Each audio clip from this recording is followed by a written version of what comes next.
بسم اللہ الرحمن الرحیم۔ پہلا سوال ہے جی، خلیل صاحب نے انڈیا سے پوچھا ہے قنوت نازلہ کب اور کیسے پڑھیں؟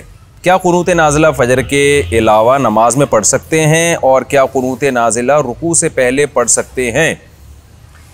جناب خلیل صاحب، قنوت نازلہ رسول اللہ صلی اللہ علیہ وسلم نے 1 مہینہ پڑھی ہے فجر کی نماز میں رکوع کے بعد، اور اس میں آپ صلی اللہ علیہ وسلم نے رعل اور ذکوان قبیلے کے خلاف بد دعا کی ہے۔ پھر قرآن مجید کی آیتیں نازل ہوئیں، لیس لک من الامر شیء الا ان یتوب علیہم او یعذبہم۔ اس کے بعد آپ صلی اللہ علیہ وسلم نے پڑھنا چھوڑ دی۔ تو اسی وجہ سے قنوت نازلہ خاص حالات میں، جب اسلام دشمنوں کا ظلم بہت زیادہ بڑھ جائے، اجتماعی سطح پہ ظلم ہونے لگے، تو ان خاص حالات میں چند دنوں تک کے لیے قنوت نازلہ پڑھنا یہ سنت عمل ہے، جس میں ان غیر مسلموں کے لیے جو اسلام پہ اور اہل اسلام پہ ظلم کر رہے ہیں وہ ان کے لیے اس میں بد دعا کی جاتی ہے۔ اور یہ فجر کی نماز میں رکوع کے بعد مشروع ہے، یہ رکوع سے پہلے نہیں پڑھ سکتے۔ عورت کا بغیر محرم کے جہاز کا سفر، اس بارے میں اس سے پچھلے والے ایپیسوڈ میں تفصیلی جواب ریکارڈ کروا چکا ہوں، آپ وہ دیکھ لیں، یعنی جمعرات، ابھی جو پرسوں جو جمعرات گزری ہے اس میں نے مسئلہ ریکارڈ کروایا ہے، وہ سن لیں۔ ایمان اور عقیدے میں فرق۔ ایک عالم سے سنا، وہ فرماتے ہیں کہ ہم میں ایمان نہیں ہے بلکہ عقیدہ ہے۔ عقیدہ ہمیں ماں باپ سے ملا ہے، اگر ہم میں ایمان ہوتا تو ہم بھرپور طریقے سے دین پر چلتے، ہمیں قبر کا یقین ہوتا اور آخرت کا یقین ہوتا، ہم قرآن سمجھ کر پڑھتے اور اس کے ساتھ عمل کرتے۔ کیا ان کی یہ بات صحیح ہے؟ محمد عمر کشمیر سے۔ دیکھیں، عقیدہ اور ایمان میں کوئی فرق نہیں ہے۔ ان عالم کا مقصد یہ ہوتا ہے کہ ایمان ذرا ایک مقدس لفظ ہے، تو وہ جیسے قرآن میں جگہ جگہ آتا ہے نا، جب ان پر ہماری آیات تلاوت کی جاتی ہے تو ان کا ایمان بڑھتا ہے، تو وہ خاص کیفیات ان کی مراد اگر ہوں تو پھر یہ بات بالکل درست ہے۔ لیکن لفظی اعتبار سے کوئی خاص فرق نہیں ہے، ایمان عقیدہ ایک ہی چیز کے 2 نام ہیں، لیکن کیفیات کے اعتبار سے جو ہے وہ کیفیات کو اکثر ایمان سے تعبیر کیا جاتا ہے، تو پھر ٹھیک ہے۔ گلی صاف کرنے کا کیا اجر ہے؟ کچھ لوگ اپنے گھر کے سامنے کی گلی میں کچرا پھینکتے ہیں۔ اس گلی میں رہنے والے ایک آدمی نے اس گلی کو صاف کر دیا، پھر اس آدمی نے لوگوں سے کہا کہ یہ گلی میں نے صاف کی ہے، تو کیا لوگوں کو کہنے سے گلی صاف کرنے کی نیکی ختم ہو جائے گی؟ نور محمد مکہ مکرمہ سے۔ نہیں، اگر اس نے لوگوں کو ترغیب دینے کے لیے کہا ہے کہ گلی میں نے صاف کی ہے، یہ لوگوں سے اس لیے کہا ہے تاکہ لوگ تھوڑا خیال کریں کہ جب میں اتنی خدمت کر رہا ہوں تو تھوڑا سا مجھے اپریشیٹ کریں، اس نیت سے اگر اس نے کہا ہے تو نیکی ختم نہیں ہوگی۔ خام خواہ میں شو برائے شو مارنے کے لیے کہا ہے تو نیکی کا ثواب کم ہو سکتا ہے۔ باقی گلی صاف کرنے کا اجر کیا ہے؟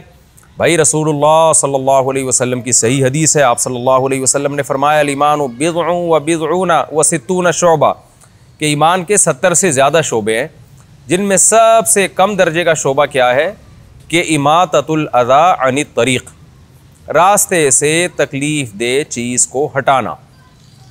تو آپ بتائیے کہ راستے سے جب ایک کانٹا کوئی ہٹائے گا تو اس پہ بھی اجر ملے گا، ایمان کا ایک حصہ ہے یہ۔ تو جو راستے سے پورا کچرا ہٹا دے، گلی سے پورے گند صاف کر دے، تو وہ تو بہت بڑا اجر ہے۔ اس میں کتنا اجر؟ پہلی بات، اس نے راستے سے ایک کانٹا نہیں ہٹایا بلکہ راستے سے بہت ساری تکلیف ہٹائی ہے، کچرا ہٹایا اس نے۔ نمبر 2، اس نے ایک عام آدمیوں کے لیے یہ کام نہیں کیا بلکہ اپنی گلی والوں کے لیے کام کیا ہے، اس میں پڑوسیوں کو پہ جو احسان کا ثواب ہے وہ بھی اس کو ملے گا۔